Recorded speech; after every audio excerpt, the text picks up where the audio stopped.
Hi there!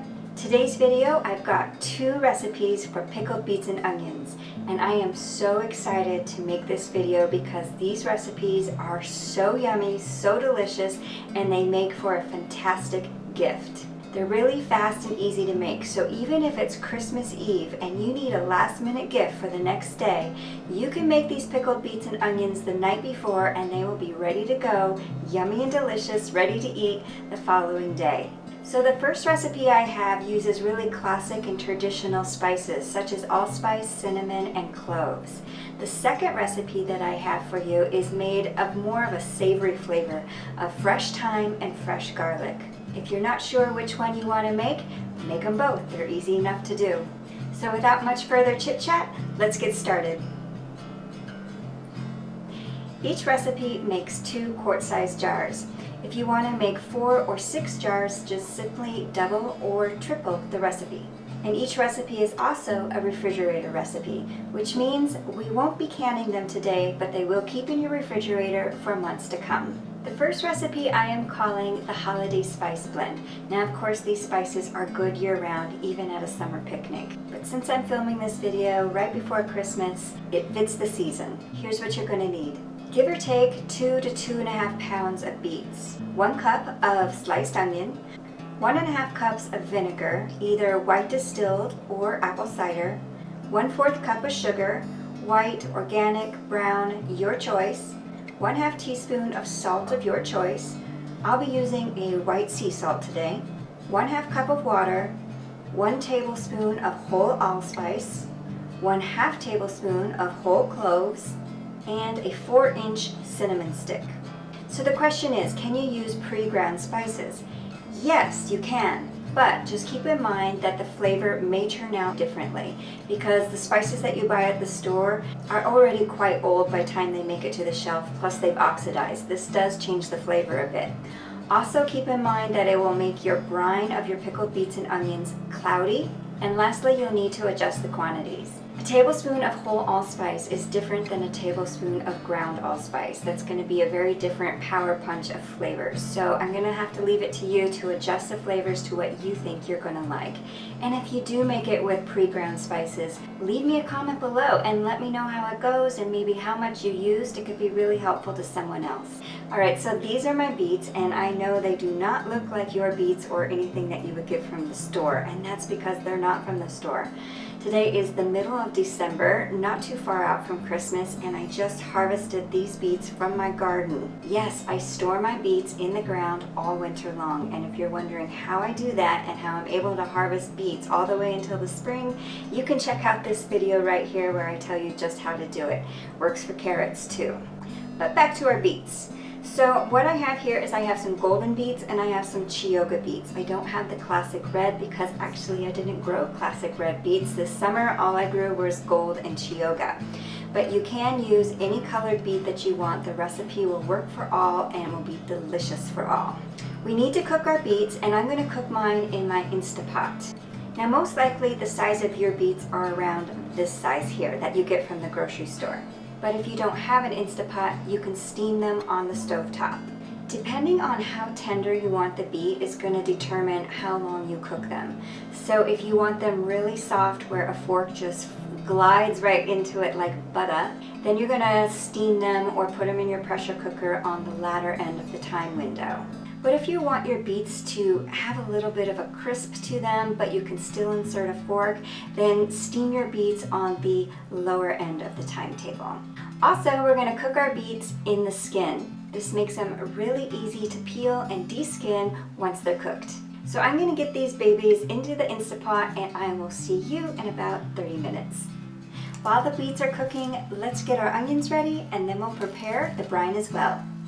If you want to cut them up about this size, this will be perfect for your, my eyes are watering so bad. This will be a perfect size for your pickled beets and onions. Once you're done chopping, go ahead and place your cup of onions into a bowl. Place the vinegar, water, sugar, salt, and spices in the pot.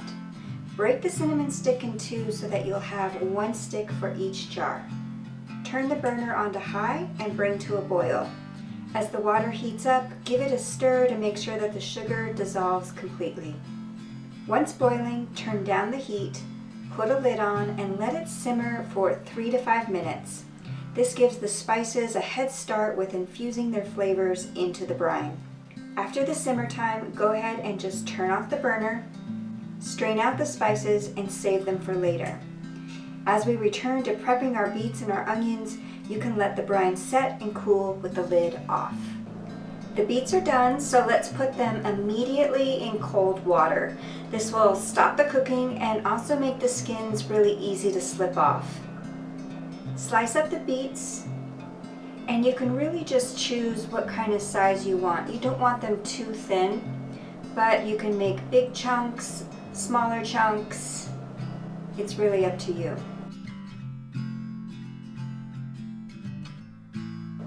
Place in a bowl and toss them with the onions. With everything ready to go, it is time to pack the jars. Be sure that you wash the jars though with hot soapy water so that they're clean. But since this isn't a lacto-fermentation, the jars don't need to be sterilized, but clean. As we pack the jars with the beets and the onions, do a nice intermittent stacking of the onions, of the beets. Take some of the spices here that we strained out and kind of drop them in a bit. Make sure you get a cinnamon stick in there.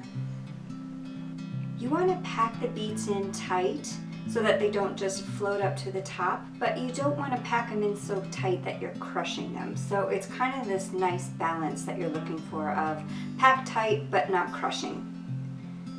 Once you add the brine, you want to fill it up to the top and you want to cover the beets and the onions. And since we're not canning it, you can fill the jar a little bit more than you would if you were doing a water bath. Check your jar, look to see if there's any big gaps that you can maybe press and fill in a bit with your beets just by pushing down with your finger. And if everything looks good, then just top off with a little more brine and make sure everything's covered. I'm just going to use a knife here because there's this gap way down low and my fingers can't get to it. So without cutting the beets, I'm just going to use the knife to just kind of jiggle some things around and get that gap filled in. Very nice. Smells so good. Yum, I cannot wait till these are ready.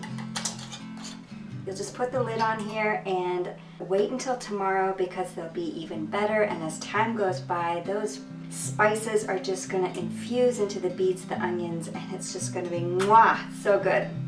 All right, let's move on to recipe number 2 that is equally as mwah as this one. For this Yummalicious recipe, here's what we're going to need. Give or take 2 to 2.5 pounds of beets, 1 cup of raw sliced onion, 1.5 cups of vinegar, 1/4 cup sugar, 1/2 teaspoon of salt, 1/2 cup water, 8 to 10 large peeled garlic cloves, a handful of fresh thyme sprigs. Can you use dried? Sure. Will it turn out the same? I don't know. I've never used dried thyme. Leave a comment below if you use dried thyme and let me know how it goes. The beet cooking and prep instructions are the same as the first recipe. I already have the beets cooked and skinned. I also have the onion sliced up and the garlic as well. We'll toss these together in a bowl. Then we're going to add the beets that I've already chopped up and give them a stir in the bowl with your hands. We're going to make the brine very similar as the first brine in recipe number 1. So go ahead and add the vinegar, the water, the sugar, salt, a few slices of garlic, a few sprigs of thyme. Turn the burner on to high and allow the brine to come to a boil. Give it a stir to make sure all the sugar gets dissolved and incorporated. Once boiling, turn your burner down to low, put a lid on, and allow it to simmer for 3 to 5 minutes. After simmering, turn the burner off, remove the lid, and allow it to cool. You're going to pack them the same as recipe number 1. You want them nice and tight, kind of watch the gaps that are forming, and fill them in if you can, but don't push so tight that you're crushing the beets. Intermittently add the fresh thyme sprigs and the garlic cloves.